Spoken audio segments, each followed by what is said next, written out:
Good morning. I'm here with Farha Azaz, candidate for Johnson County Community College Board of Trustees. On behalf of the Johnson County Public Policy Council, thank you, Farha, for being here today. The Johnson County Public Policy Council is made up of 10 chambers of commerce in Johnson County.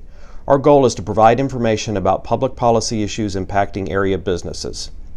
You ready to get started? Yes, I am. Thank you for having me here. Tell me a little bit about yourself and why you're seeking this office. I'm an entrepreneur, mom, and healthcare IT professional with over 20 plus years of experience in the private sector. And being an employee and an employer, I have seen both sides of the coin, and I know what it takes to produce a workforce that is well prepared for the industry. And with the exposure and experience to financial management and business acumen, I bring to the table a lot of skills and expertise that are needed to make our economy better for Johnson County. And this is one of the reasons, and I'm very passionate about education and how it contributes to the community as a tool for community uplift. And I believe that I will add value to the board in terms of diversity, equity and inclusion, because our current board is not representative of the different community members that are part of the Johnson County community. Thank you. If elected, what would be your top 3 agenda items as trustee that you would work towards for the betterment of the college and the education it provides? I have 3 main items on the agenda that I would like to begin with. One is to create a pipeline between the industry and academics to meet the workforce needs of Johnson County. Second is to strive to provide a competitive edge to the students through research opportunities, better college credit transfer processes, and internship and apprenticeship programs. And I would also like to bring back the Brown and Gold program to include a program that would serve the senior citizens.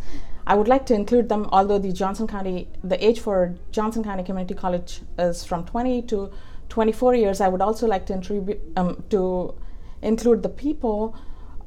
the senior citizens who were contributors to the Johnson County Community College for the past 50 years. And so they're not neglected in the grand scheme of things. Very good. With respect to paying for the cost of educating the college's students, where do you stand regarding tuition increases versus mill levy increases, and what is the appropriate way to balance those? JCC is the economic driver in the Johnson County community that more than pays for its costs. JCC is the alternative low-cost solution to junior education needs when compared to KU and K-State. I think if we keep the tuition costs low, we are going to also keep the education by the other universities competitive, so the tuition rates will be less. Considering college debt crisis being in conversation and spotlight for a lot of students in Kansas City, I think it is important that we make tuition more affordable to every student, whether they are in state or out of state. Other than that, we will be able to retain our brightest and best students if they were to choose JCC over other options. I was talking to a student who chose to go to K-State just because he had a better scholarship, and I thought that we missed out on that talent just because it was not affordable for that particular student. And I think that hurts the foundation of our community. Kansas is experiencing all-time low unemployment rates, and employers are struggling to find qualified workers, especially in the technical and skilled trades. What role should Johnson County Community College play with regard to workforce readiness locally and statewide? Thank you for this question. This is a very important question that was brought to my attention by some business owners that I was talking to. Some of those who are depending on JCC for their workforce planning needs have brought it to my attention that some of our departments do not meet their workforce needs, so they're looking at other options and avenues. So I would introduce apprenticeship and internship programs to help students with job placements and the businesses with their workforce planning needs.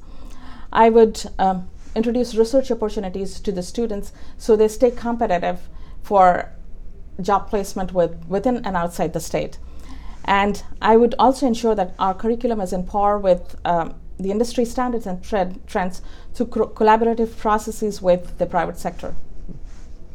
And what is your vision for the college 10 years from now? JCC has been the economic driver of prosperity for the past 50 years. I would like to add to its legacy while preserving its culture, mission, and objectives. I would like to make its offerings even more competitive and on par with industry trends, so our students go out more and more well prepared to meet the needs that we have within our community and help us grow collectively.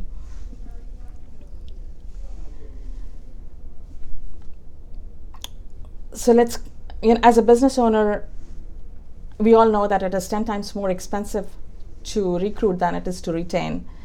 Let's create a JCC that retains more of our best and brightest. Thank you. Any final thoughts on why somebody should vote for you?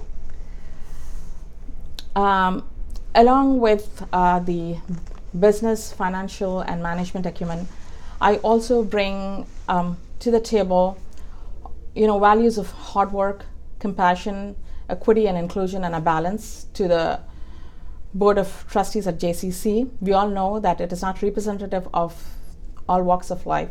I think we need a mom and a woman in STEM and an entrepreneur and somebody who can think in terms of running this organization with more like a nurturing corporate environment rather than just a business. Well, thank you very much, Farha, for spending some time with us this morning. We wish you the best of luck in this year's election. Thank you so much for having me and giving me the opportunity to discuss my points.